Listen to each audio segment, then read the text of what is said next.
The walk-up, let's take this F, for instance. So in the chords that we're playing, we have a lot of options that we can do. So a walk-up would be,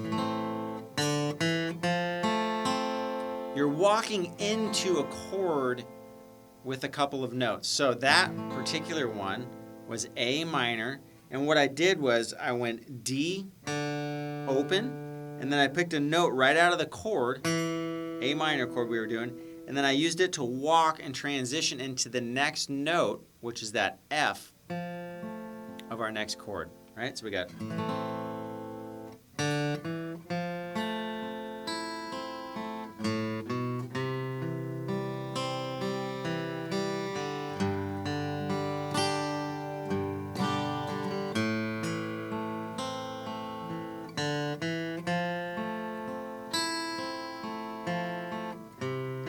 Now we can do the same thing on that C.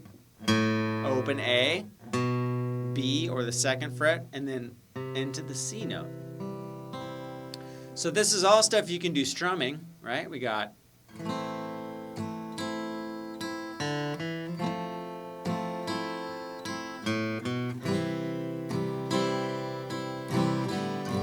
So it's down, down, up, up, and then right here, walk. And then same thing on the C. And then just normal strum pattern.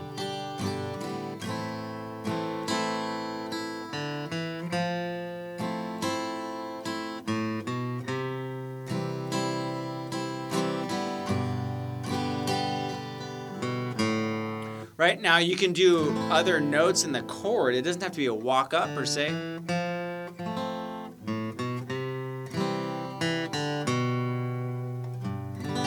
Right, I just went, because I know that that's going to be a note in the next chord.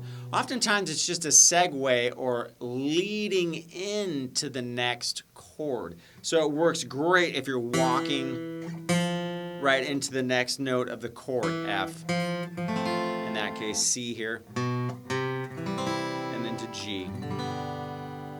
Now, you could do that technically, but this is more of a minor sounding progression, and that note right there wouldn't fit.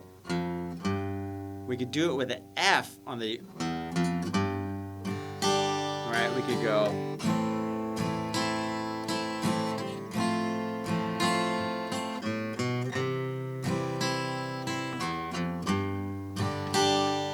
Right, so sometimes you have to stay within the key in the scale, and that's a whole nother topic. But if you want to try it on that G, it would be open E, F, which is the first fret, and then to the G.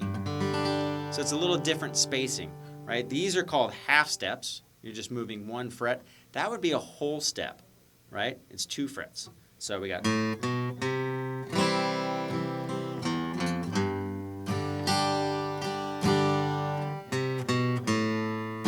Now, that's a walk up we can do walk downs to get us into the A minor again. So I'm just taking that C, B, or 3, 2, open.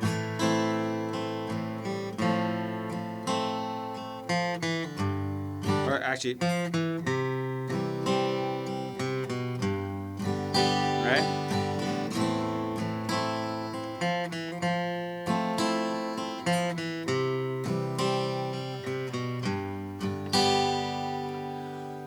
So that's just other options you can throw. So when you combined everything we've done in the last 3 little chapters here, right? We have the picking,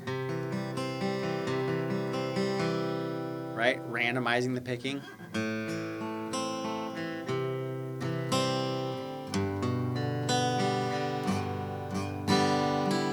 Right, so we'll stick with the chords. I'm just wanting to do 3 chord wonders, but I'm sticking to the axis of 4. Here we go. So we got...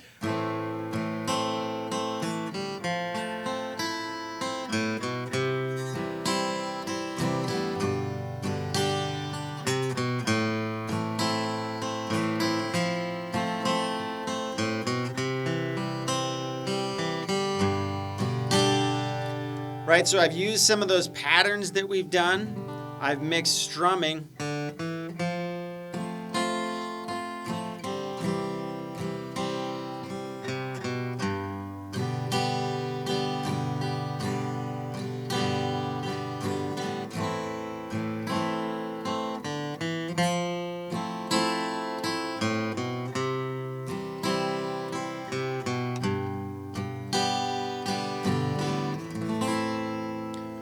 Right, so you can really have fun with those. I love those. You know, a lot of people will just take certain notes off in the chord, like we were talking about earlier, or those hammer-ons.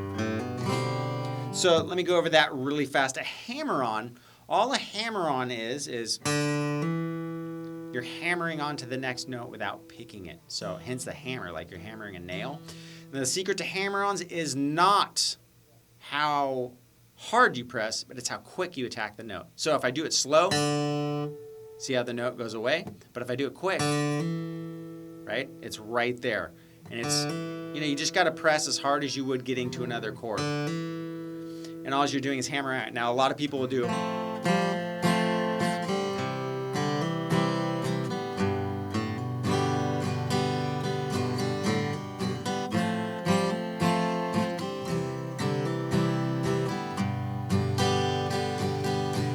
but in folk music, country music, pop music, you'll hear oftentimes those two things put together. So I'll go over more specific hammer-on runs. But the hammer-on little chord adaptions and the walking up together .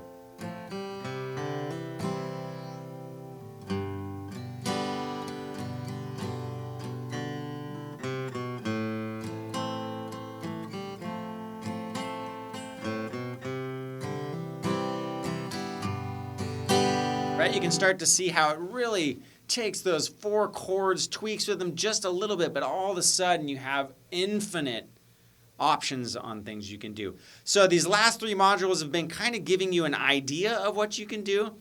You know, I'm letting you be creative. It doesn't have to be specific stuff. I'm just trying to give you ideas.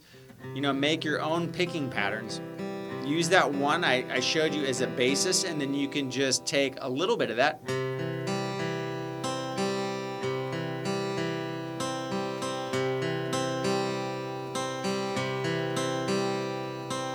Right, and break it up your own way and go through each chord picked, then go to the next chord strummed, to the next chord picked, next chord strummed, walk up to the next chord picked with a hammer on, blah, blah, blah, blah, blah. You're just subtly changing up your rhythm and your timing and your little fingerings to constantly keep people's ears and attention grabbed in this ADD kind of world out there. All right, so give all that a shot.